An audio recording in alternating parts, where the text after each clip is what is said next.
నమస్తే, welcome to Telugu రాజ్యం. నేను మీ వెంకట గన్నవరపు. ప్రస్తుతం స్టూడియోలో ఉన్నారు ప్రముఖ సినీ రాజకీయ విశ్లేషకులు భరద్వాజ్ గారు. భరద్వాజ్ గారు నమస్తే. నమస్తే అండి. నందమూరి బాలకృష్ణ హిందూపురం ఎమ్మెల్యే, ప్రముఖ నటుడు. ఆయన అసెంబ్లీలో చేసిన వ్యాఖ్యలు మీరు చూశారు. ఆ వ్యాఖ్యల మీద చిరంజీవి వెంటనే రెస్పాండ్ అయ్యారు లిఖితపూర్వకంగా. ఆయన అందుబాటులో లేరు, ప్రకటన చేశారు. ఆ తర్వాత దాని మీద చిరు అభిమాన సంఘాలు, చిరంజీవి అభిమాన సంఘాలు రియాక్ట్ అయ్యాయి, రాజకీయ పార్టీలు రియాక్ట్ అయ్యాయి. గతంలో వీళ్ళు చేసిన ఆరోపణలకి దీనికి పొంతం లేదు. అప్పుడు పవన్ కళ్యాణ్ మాట్లాడిందంత అబద్ధం, టీడీపీ చేసిన ఆరోపణలను అబద్ధం, వాళ్ళు కలిసింది దాని మీద. ఎవరైతే చిరంజీవి దానికి బదులిచ్చారు కాబట్టి ఆయన రిసీవ్ చేసుకున్నారా లేదా, యారగెంట్గా ఉన్నారనేది తేటతెల్లమైపోయింది. దీని తర్వాత పరిణామాల్లో పవన్ కళ్యాణ్ మౌనంగా ఉండటం, ఈ మౌనం దేనికి సంకేతం? దేనికి అంటే ఒకటండి, పవన్ కళ్యాణ్ కానీ, చంద్రబాబు కానీ, బాలకృష్ణ కానీ లేదు, సభలో ఆ అంశాన్ని మొన్న లేవనెత్తినటువంటి కామినేని వారు కానీ ఆ సంఘటన జరిగినప్పుడు సంఘటనా స్థలంలో లేరు, అక్కడ లేరు. కాబట్టి ప్రతి ఒక్కరికి వారికి ఎవరో ఫీడ్ చేసినటువంటి సమాచారం ఆధారంగా ఒక అభిప్రాయం ఏర్పాటు చేసుకుని ఉన్నారు. టా భాష అంతే. టా అలాగుట ఇలాగుట అనేటువంటి పద్ధతిలో ఎవరి పద్ధతిలో వారు విన్నది వారి పద్ధతిలో వాళ్ళు విజువలైజ్ చేసుకుని వాళ్ళ బ్రెయిన్లో ఫీడ్ చేసుకుని ఉన్నారు. అందుకని కామినేని వారు అసెంబ్లీలో మాట్లాడుతూ ఆయన జగన్మోహన్ రెడ్డి అనే వ్యక్తి తాలూకా ప్రవర్తనకి సంబంధించినటువంటి కొన్ని దుర్మార్గాల్ని ప్రపంచం దృష్టికి తీసుకురావడం కోసం తాపత్రయపడ్డాడు. అందులో భాగంగా సినిమా పరిశ్రమ వాళ్ళని కూడా దారుణంగా వేధించాడు ఆయన అనేది చెప్పడం కోసం ఆ సంఘటన తీసుకున్నాడు. ఇక్కడ ప్రపంచం మర్చిపోకుండా ఉండాల్సిన విషయం ఏంటంటే, కామినేని వారు గతంలో ప్రజారాజ్యం అనేటువంటి పార్టీలో పనిచేశారు. అందుచేత చిరంజీవితో ఆయనకు సాన్నిహిత్యం ఉంది. ఇంకో విషయం ఏంటంటే, చిరంజీవి ఇప్పుడు రాజకీయాల్లో లేను అని చెప్తున్నాడు కానీ ఆయనకు భారతీయ జనతా పార్టీతో చాలా సాన్నిహిత్యం ఉంది. దీనికి పెద్దగా తడుముకోనక్కర్లేని ఉదాహరణ ఏంటంటే, సోము వీర్రాజు గారు ఆంధ్రప్రదేశ్ బాధ్యతలు చేపట్టినప్పుడు ఆయన ఢిల్లీ నుంచి తిన్నగా విజయవాడ వెళ్లకుండా హైదరాబాద్లో దిగి చిరంజీవి గారి ఆశీర్వాదం పొంది వెళ్ళాడు. అలాగే కిషన్ రెడ్డి గారిని చిరంజీవి గారు ఒక ప్రత్యేకమైనటువంటి ఇంటర్వ్యూ చేశాడు ఎన్నికలకి ముందు. ఆ ఇంటర్వ్యూలో చిరంజీవి గారు చాలా స్పష్టంగా రాబోయే ఎన్నికల్లో 24 ఎన్నికల్లో భారతీయ జనతా పార్టీ నేతృత్వంలో ఎన్డీఏ కేంద్రంలో తిరిగి ప్రభుత్వాన్ని ఏర్పాటు చేయబోతోంది అని డంకా బజాయించి చెప్పాడు. అందుకని ఆయన భారతీయ జనతా పార్టీకి షాడో మెంబర్ అని చెప్పడానికి పెద్దగా సంకోచించాల్సిన అవసరం లేదు. ఈ విషయం భారతీయ జనతా పార్టీలో శాసనసభ్యుడిగా ఉన్నటువంటి కామినేని ప్రసాద్ కూడా తెలుసు, కామినేని శ్రీనివాస్కు కూడా తెలుసు. అందుచేత ఇంత క్లియర్గా విషయం ఉన్నప్పుడు ఎందుకు గందరగోళ పడాలి అంటే, ఓపెన్గా ఆయన ఒక విషయం చెబుతూ చిరంజీవి గారిని హైలైట్ చేసే ప్రయత్నం చేశాడు. తన పాత గురువు కాబట్టి, తను పనిచేసినటువంటి పాత కంపెనీ CEO అయినటువంటి కంపెనీ అవుతుందా అనే అందం. రాజకీయ వ్యాపారమే చేస్తున్నారు వీళ్ళందరూ. రాజకీయ పార్టీలు అనటం కంటే కూడా పొలిటికల్ ఫ్యాక్టరీస్ అంటాం ధర్మమే. ఫ్యాక్టరీస్ అనొచ్చు, తప్పేం లేదు, ఎంత మాత్రమూ తప్పులేదు. నేను వాడిన పదంలో ఎంత మాత్రమూ తప్పులేదు. తను గతంలో పనిచేసినటువంటి ఒక పొలిటికల్ ఫ్యాక్టరీ తాలూకా CEO గారిని ఆయన గౌరవంగా ప్రపంచానికి ప్రొజెక్ట్ చేయాలనుకుని చిరంజీవి గారు అంటే ఆయన మొదట చిరంజీవి గారిని జగన్మోహన్ రెడ్డి గారు ఇన్వైట్ చేశాడు. ఇన్వైట్ చేసిన మాట వాస్తవమే. అది ఇన్వైట్ చేసిన తర్వాత సతీ సమేతంగా వచ్చాడు ఆయన. ఆ రాకపోకలన్నీ వీరు ఏర్పాటు చేసినవి, జగన్మోహన్ రెడ్డి గారు ఏర్పాటు చేస్తే వచ్చాడు ఆయన. స్పెషల్ ఫ్లైట్ ఏర్పాటు చేసి చిరంజీవి గారిని రప్పించుకోవడం జరిగింది. వచ్చిన తర్వాత భోజనం పెట్టారు. లోపలేవో రాజకీయ చర్చలు జరిగాయి. రాజకీయ చర్చలే. అందులో ఒక స్పెక్యులేషన్ ఏంటంటే, చిరంజీవికి రాజ్యసభ ఆఫర్ చేశాడు జగన్మోహన్ రెడ్డి అనేది కూడా ఒక స్పెక్యులేషన్ బయట మార్కెట్లో సర్క్యులేట్ అయింది ఆ రోజుల్లో. ఆయన సున్నితంగా తిరస్కరించారు అనేది వార్త. అయితే బయటకు వచ్చిన తర్వాత చిరంజీవి గారు అవేం మాట్లాడలేదు. ఆయన ఏదో పిలిచారు, కొన్ని ఇండస్ట్రీకి సంబంధించిన సమస్యలు నేను ఆయన దృష్టికి తీసుకెళ్లే ప్రయత్నం చేశాను, అది విడిగా మాట్లాడదాం ఒకసారి కూర్చుని క్లియర్గా అని అన్నారు ఆయన. ఇది ఊరికనే ఆయన పలకరింపుగా వచ్చాను నేను, అంతకుమించి ప్రత్యేకత ఏం లేదు ఈ రాకకి. త్వరలో మళ్ళీ ఒకసారి ఇండస్ట్రీ పెద్దలతో వచ్చి కలుస్తాను అని చెప్పాడు ఆయన. ఆ సందర్భంగానే మీరు ఇండస్ట్రీ పెద్దగా అనుకోవచ్చా అని ఒక ప్రశ్న ముందుకు వచ్చింది. నేను ఇండస్ట్రీ పెద్దని కాదండి, ఇండస్ట్రీ బిడ్డని అన్నాడు ఆయన. అయిపోయింది, వెళ్ళిపోయాడు ఆయన. వెళ్ళిపోయిన తర్వాత ఆయన తిరిగి రాజమౌళి, మహేష్ బాబు, ప్రభాసు తదితరులతో కలిసి వచ్చాడు. నారాయణమూర్తి గారు వీళ్ళందరితో కలిసి వచ్చాడు. అప్పుడు అది ఇండస్ట్రీ పెద్దలతో ఆయన వస్తాను అని చెప్పినట్టుగా చూడకూడదు దాన్ని. ఆ టైంలో రిలీజులు ఎవరికైతే ఉన్నాయో వారితో కలిసి వచ్చాడు. ఆయన సినిమా కూడా రిలీజ్కి ఉంది, వాల్తేరు వేరయ్య, ఐ థింక్ వాల్తేరు వేరయ్య. ఆయన సినిమా కూడా విడుదలకి ఉంది కాబట్టి తన నిర్మాతల్ని అందరినీ కలుపుకొని వచ్చాడు ఆయన. ఆ ఫ్లైట్లో ఫోటోలో చూస్తే నిరంజన్ రెడ్డి గారు కూడా కనిపిస్తాడు. వారు వైసీపీ న్యాయవాది. ఆయనతో సాన్నిహిత్యం ఉంది చిరంజీవికి. అంటే ఆచార్య సినిమా నిర్మాతల్లో ఆయన కూడా ఉన్నారు కదా. వారు కూడా విమానంలో ఉన్నట్టుగా మనకు ఆ ఫోటోల్లో కనిపిస్తుంది. వారు కూడా వచ్చారు, అందరూ కలిసి వచ్చి మాట్లాడారు. అది కేవలం ఆ టైంలో రిలీజ్కున్నటువంటి సినిమాల తాలూకా ఒక ప్రైస్ హైక్ గురించి మాట్లాడటం కోసం వచ్చారు. అయిపోయింది, డీల్ మాట్లాడారు. వీళ్ళు చిరంజీవి గారు మాట్లాడిన వీడియో అవైలబుల్. వారు ఏం చెప్పారంటే, సీఎం సమక్షంలోనే వారు చెప్పిన మాట ఏంటంటే, అయ్యా మేము ఇది అడగటానికి వచ్చాం, వీళ్ళు ఈ పని మీద వస్తున్నారు అని తెలిసి ముందే ఇక్కడ జీవో రెడీ చేసి పెట్టారు. ముందే వారు అడగటానికి ముందే ఇక్కడ కాగితం రెడీగా ఉంది. వీరితో ఆ మాట అన్న తర్వాత ఇమ్మీడియట్గా ఆయన సంతకం పెట్టాడు. అది చిరంజీవి ప్రస్తావించాడు. మేము వచ్చేసరికే కాగితం రెడీగా ఉండటం అనేది మీరు మా పట్ల చూపిస్తున్నటువంటి కరుణకి గుర్తుగా అనుకుంటున్నాను నేను. ఇది కొంచెం మరింత విస్తృతం చేయండి. మీ తల్లి పొజిషన్లో ఉన్నారు, మీరు పిల్లలు కష్టాల్లో ఉన్నారు, కొంచెం మీరే చూసి ఆదుకోవాలి అని వినమ్రంగా ఒక నమస్కారం పెట్టాడు. ఆ నమస్కారం పెట్టడం అనేది కొంచెం ఇష్యూ అయింది ఆ రోజుల్లో. ఇష్యూ అయిందా? చేశారు. అంటే ఆయన జగన్మోహన్ రెడ్డికి దండం పెట్టినట్టుగా ఫీల్ అయ్యారు. వీళ్ళు సీటుకి దండం పెట్టాడు. ఆ సీటుకి దండం పెట్టాడు తప్ప జగన్మోహన్ రెడ్డికి కాదు. జగన్మోహన్ రెడ్డి శత్రువులకి జగన్మోహన్ రెడ్డికి దండం పెట్టడం అనేది నచ్చదు. అలాగే జగన్మోహన్ రెడ్డి భక్తులకి చంద్రబాబు నాయుడు సీఎం సీట్లో ఉండగా వెళ్ళి ఎవరన్నా దండం పెడితే నచ్చదు. దండం పెట్టకుండా అంత అలా ఎగిరేసి వచ్చి ఉంటే వారు ఆనందం చెందుతారు, వీరి అభిమానులు గాయపడతారు, వీరు ట్రోల్ చేస్తారు. అప్పుడు దండం పెడితే వాళ్ళు ట్రోల్ చేస్తారు, పెట్టకపోతే వీళ్ళు ట్రోల్ చేస్తారు. Troll common.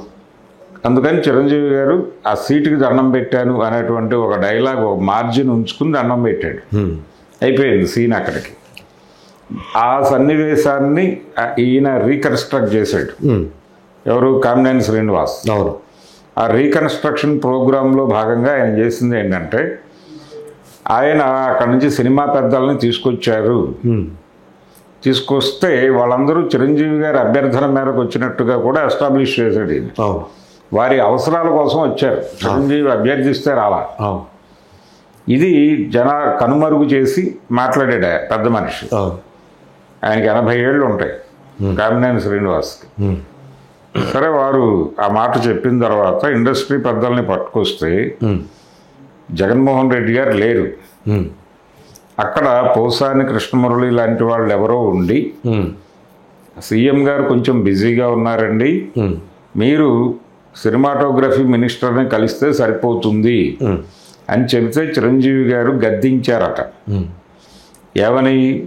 సీఎం గారు కలుస్తానంటే కదా నేను వీళ్ళందరినీ పట్టుకొచ్చాను, ఇప్పుడు ఆయన కలవను అంటే ఏమిటి అర్థం అని గద్దిస్తే, ఆ విషయం కమ్యూనికేట్ చేస్తే అప్పుడు గబగబా జగన్మోహన్ రెడ్డి గారు వచ్చారు అని ఆ సన్నివేశాన్ని అలా వివరించాడు ఆయన. ఇమ్మీడియట్గా నందమూరి బాలకృష్ణ గారు గాయపడ్డాడు. ఆయన గాయపడటానికి కారణం ఏమిటంటే ఈ సన్నివేశ కల్పనలో చిరంజీవి జగన్మోహన్ రెడ్డిని గద్దించగలడా, గద్దించాల్సిన సందర్భమే కావచ్చు, కానీ చిరంజీవి గద్దించగలడా? మనం కదా గద్దించాల్సింది. చిరంజీవి కూడా ఇలా గట్టిగా అడగగలడా అంటే అతనికి అంత సీన్ ఉందా అని ఈయనకు అనిపించింది. ఈయన ఆ సన్నివేశం విని ఈయన బుర్రలో ఒక వీడియో ఫిక్స్ చేసుకున్నాడు.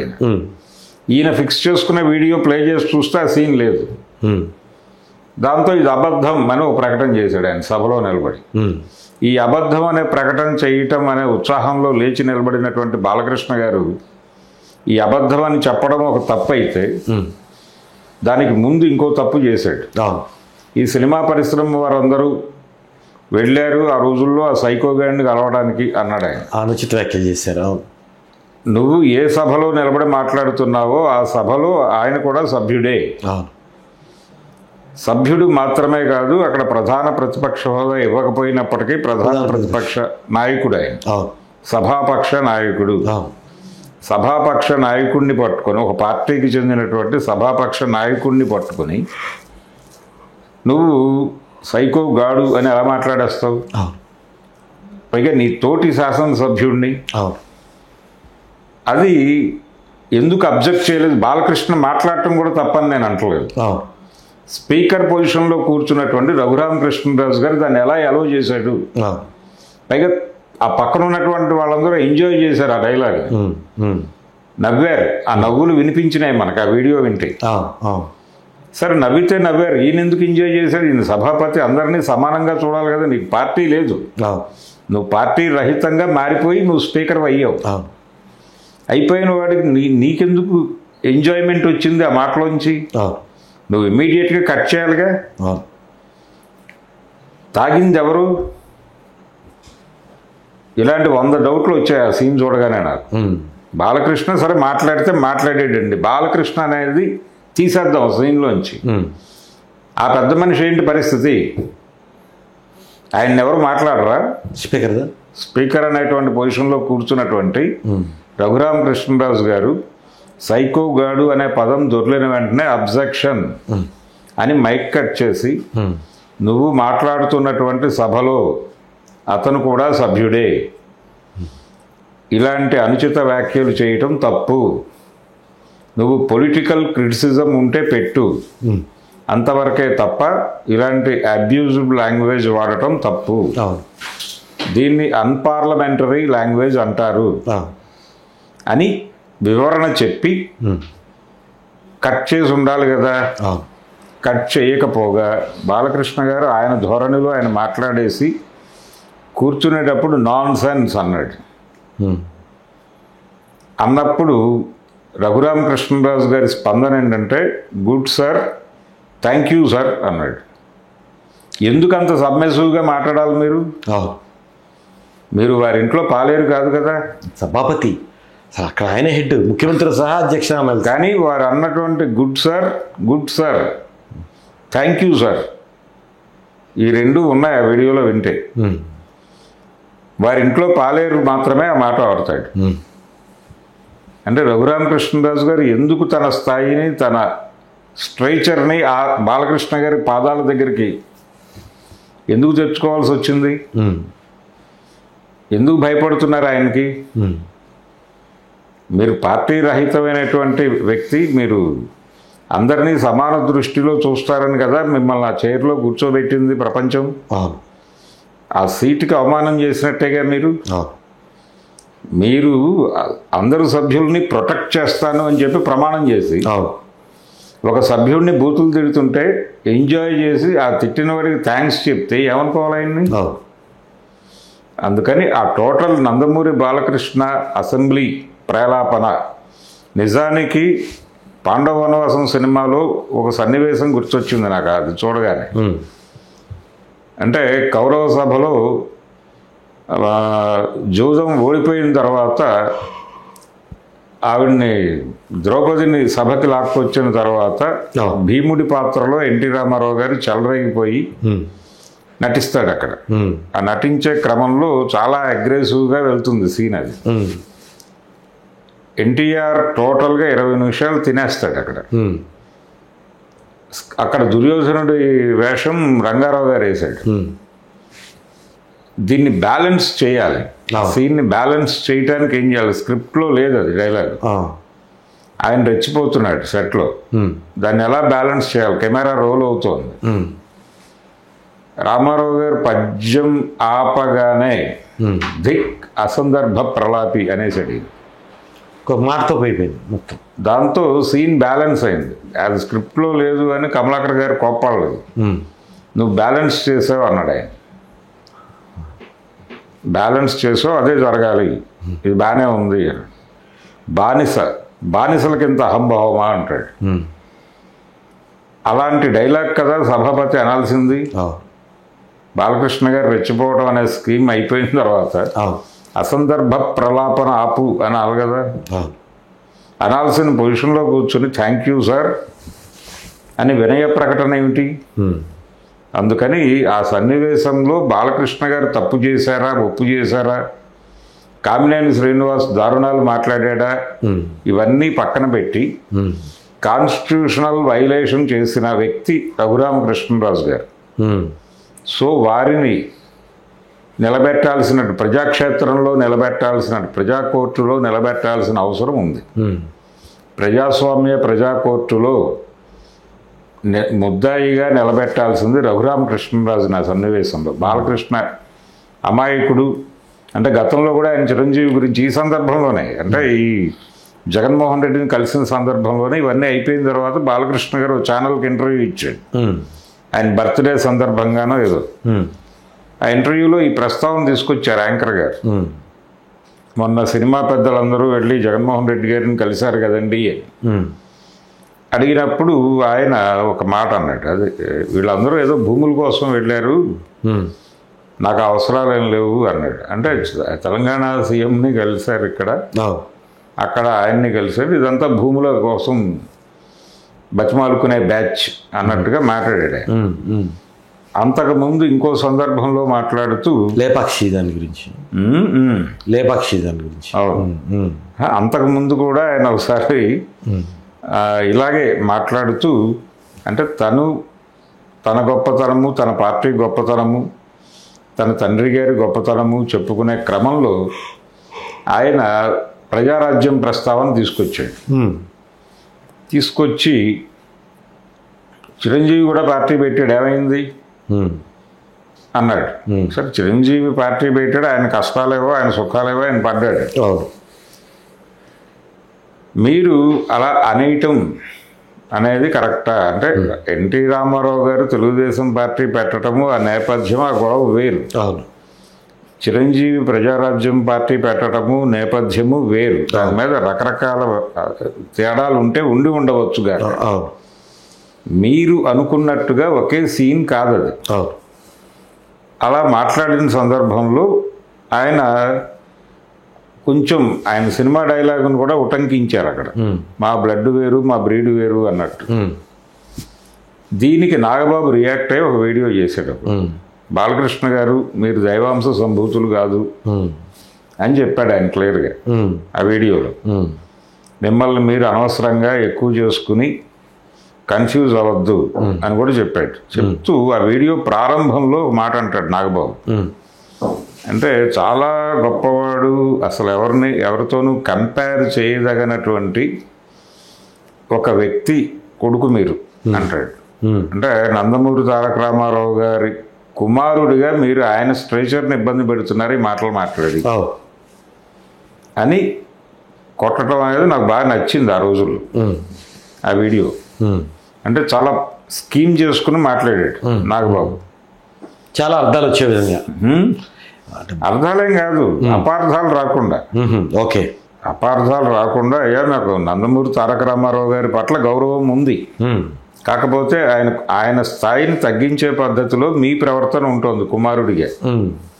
దాన్ని మీరు ఒకసారి చెక్ చేసుకోండి మహానుభావ. మీరు అలా నోటుకొచ్చినట్టు ఎలా పడితే అలా మా బ్లడ్ వేరు, మా బ్రీడ్ వేరు, ఇలాంటి మాటలు దయచేసి మాట్లాడకండి. మీరు కూడా మానవులే, మీరు కూడా మాలాగే అతీతులు కాదు అని, మీరు ఉద్భవించలేదు, సంభవించలేదు, పుట్టారు అని బాలకృష్ణకి అర్థం చేయించే ప్రయత్నం చేశాడు.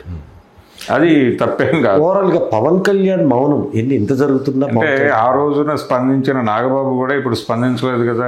ఎందుకని అసలు మరి ఇప్పుడు చిరంజీవిని అంటే నాగబాబు కానీ పవన్ కళ్యాణ్ కానీ అసలు ఊరుకోరు. అలాంటిది అంటే చిరంజీవి ప్రస్తావన, చిరంజీవిని అవమానించింది బాలకృష్ణ గారు స్ట్రైట్గా.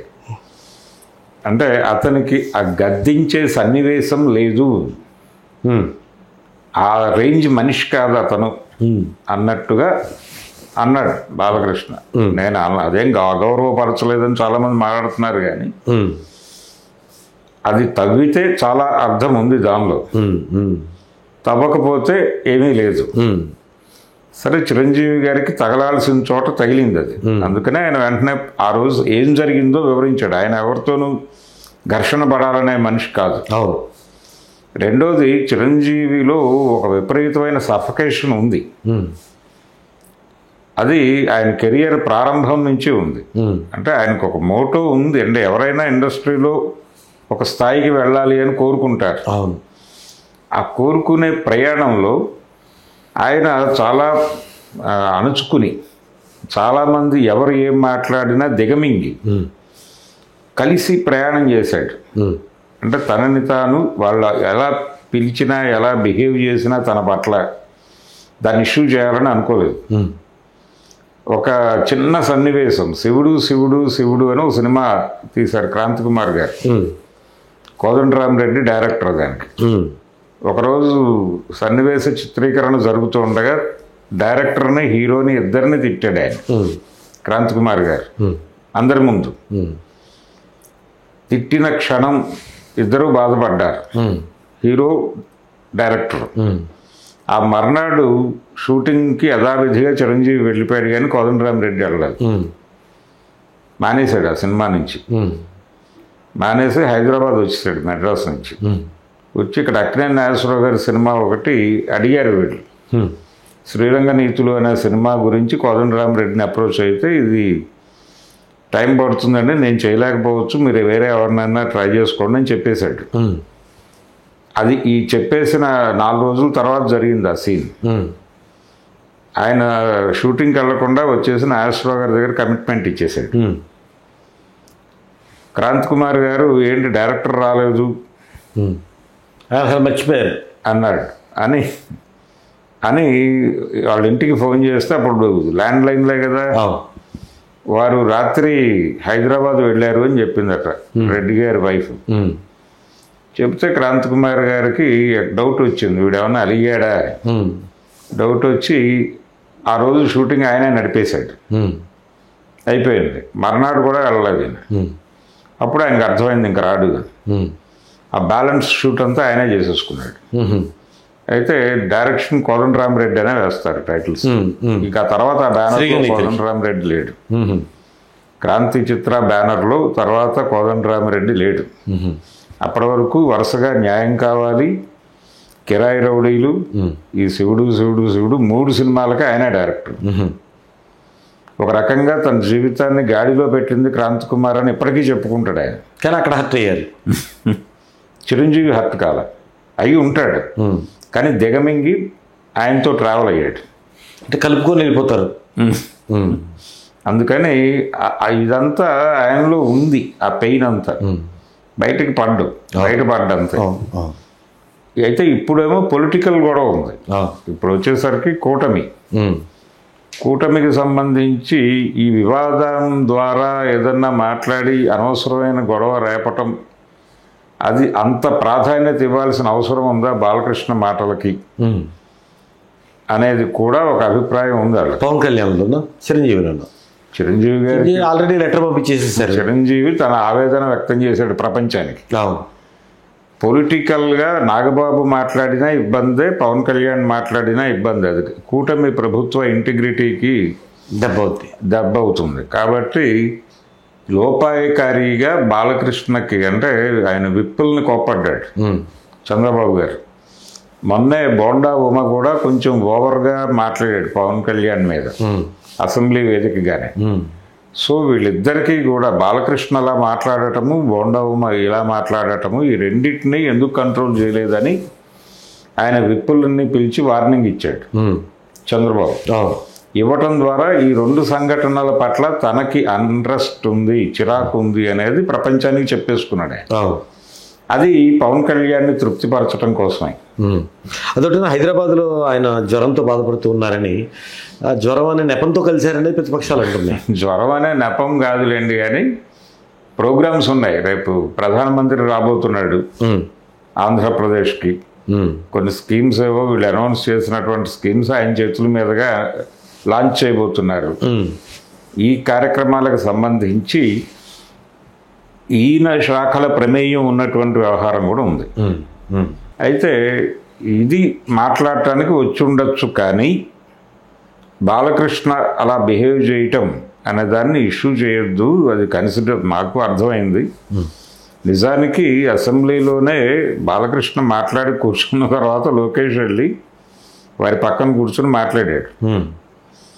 మామగారు మీరు కొంచెం ఒక అడుగు ముందుకేసి మాట్లాడారు, అనవసరమైన రప్చర్ అవుతుంది, సో మీరు ఫర్దర్గా దీన్ని కొనసాగించకుండా ఉంటే బాగుంటుంది అని ఏదో చెప్పినట్టున్నాడు బాలకృష్ణ గారు. ఆ తర్వాత 2-3 ఆయనకి మాట్లాడే సందర్భాలు వచ్చినప్పుడు కూడా మారింది ధోరణి.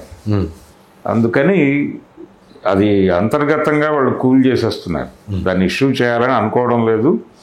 ఆ మేరకు వాళ్ళు పవన్ కళ్యాణ్ని, జనసేనని కూల్ చేసేటువంటి ప్రయత్నం అయితే చేశారు సీరియస్గా. బాలకృష్ణ గారి గురించి బహిరంగంగా క్రిటిసైజ్ చేయటం పద్ధతి కాదు కాబట్టి ఆయనకి లోపాయికారిగా ఇంటికి పిలిచి మాట్లాడుంటారు. హలో, తెలుగు రాజ్యం ఛానల్ చూస్తున్నారా? సామాజిక, రాజకీయ, జీవన చిత్రణే తెలుగు రాజ్యం. అతిశయోక్తులు, అసత్యాలు ఉండవు. రాజకీయ కోణం కాదు, ప్రజా కోణమే కొలబద్ద. తెలుగు రాజ్యం వీక్షణ మీ ఉత్తమ అభిరుచికి నిదర్శనం.